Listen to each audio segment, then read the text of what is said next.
मैं दानवराज धनु का पौत्र और दानवराज रंभ का पुत्र महिषासुर हूँ।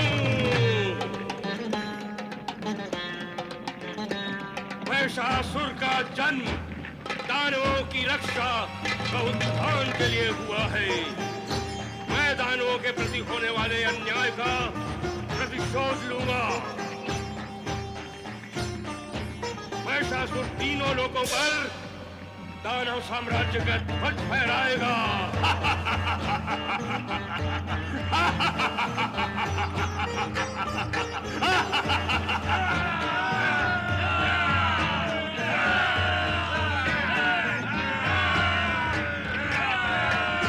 महाबली महिषासुर की जय, ब्रह्मपुत्र महिषासुर की जय, दानवराज महिषासुर की जय, महाबली महिषासुर की जय, ब्रह्मपुत्र महिषासुर की जय, दानवराज महिषासुर की। उस दिन यदि अग्निदेव बीच में ना आए होते, उन्होंने देवगण का हित विचारा होता, तो मैं रंभ को भी समाप्त करने में सफल हो गया होता।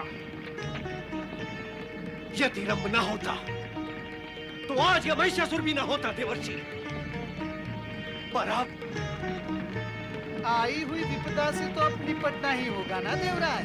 क्यों होता है ऐसा देवर्षि? सदा होता है, ऐसा ही होता है। विपदा आती है, हम शक्ति संचित करके उसे भगाते हैं, वो भाग जाती है, किंतु फिर आ जाती है।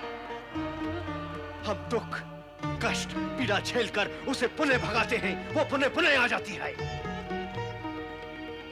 फिर आ गई है देवर्षि, फिर आ गई है। विपदा और संपदा ये तो ऋतुओं की बहनें हैं। उन्हीं की भांति आती है, जाती है, फिर आती है, फिर जाती है। जिस प्रकार ऋतुओं के आने और जाने पर हमारा नियंत्रण नहीं है, उसी प्रकार देवराज, उसी प्रकार विपदा और संपदा हमारे वश और सामर्थ्य से परे है। उनका आना जाना तो लगा ही रहेगा देवराज। इसमें हताश होने की क्या आवश्यकता है देवराज? जिस प्रकार हम ऋतुओं के आदी हो गए हैं, उसी प्रकार विपदा का आदी हो जाना ये हमारे हित में ही होगा। नारायण नारायण।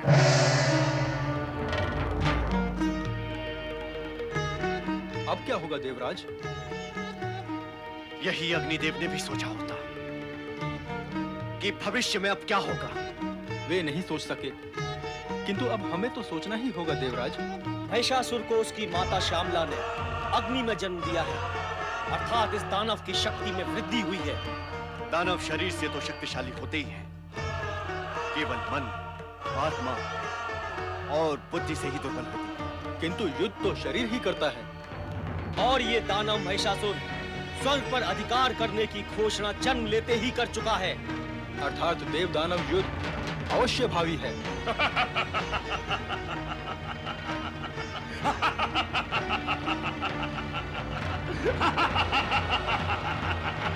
महाबली महिषासुर की जय, महाबली महिषासुर की जय, महाबली महिषासुर की जय, महाबली महिषासुर की जय। महाबली महिषासुर, ये वो सिंहासन है जिस पर आपके पिता और उनके भाई आसीन हुआ करते थे। आपके पिता दानवराज रंभ ब्रह्मा जी की आराधना अधूरी छोड़कर चले गए। अब ये कार्य आपको पूर्ण करना होगा। इस कार्य को पूर्ण किए बिना पूर्वजों की महत्वाकांक्षाएं पूर्ण नहीं होगी। हम अपने पिता की चिता से उत्पन्न हुए हैं यक्षराज,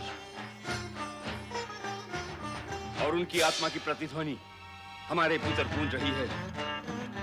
हमारे सामने वो सब दृश्य स्पष्ट हो रहे हैं जो हमारे पिता ने अपने जीवन काल में देखे थे। दुष्ट इंद्र ने मायावी मगर बनकर हमारे चाचा क्रंभ को जीवित निगल डाला।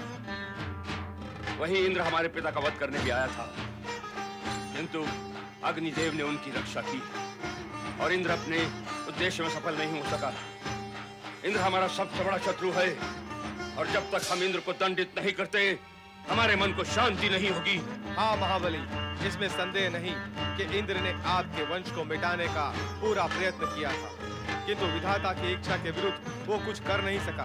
किंतु ये भी सत्य है कि इंद्र अत्यंत अभिमानी है। अभिमान के वशीभूत होकर ही उसने हम यक्षों को अपमानित और प्रताड़ित कर स्वर्ग से बहिष्कृत किया था। उस अभिमानी का अभिमान हम अवश्य खंडित करेंगे। वह तो करना ही होगा। अभिमान में चूर इंद्र ने आपके पिता के रक्षक अग्निदेव को भी देवताओं के स्थान से पदच्युत कर अपमानित किया। देव, दानव, मानव सभी उसके द्वारा पीड़ित हुए हैं। सभी उससे प्रतिशोध लेना चाहते हैं, किंतु अब तक किसी ने प्रतिशोध दिया नहीं। कैसे लेंगे? उसके अन्याय और अनीति का विरोध सभी करते हैं। सभी उससे प्रतिशोध लेना चाहते हैं, किंतु इंद्र की कुटिलता, क्रूरता और दुष्टता के कारण किसी का वश नहीं चलता। ऐसा नहीं है यक्षराज संभरण, उसकी कुटिलता और दुष्टता का वश हम पर नहीं चलेगा। मेरा भी मानना यही है महाबली महिषासुर, कि इंद्र का सामना आप जैसा बलशाली दानव ही कर सकता है।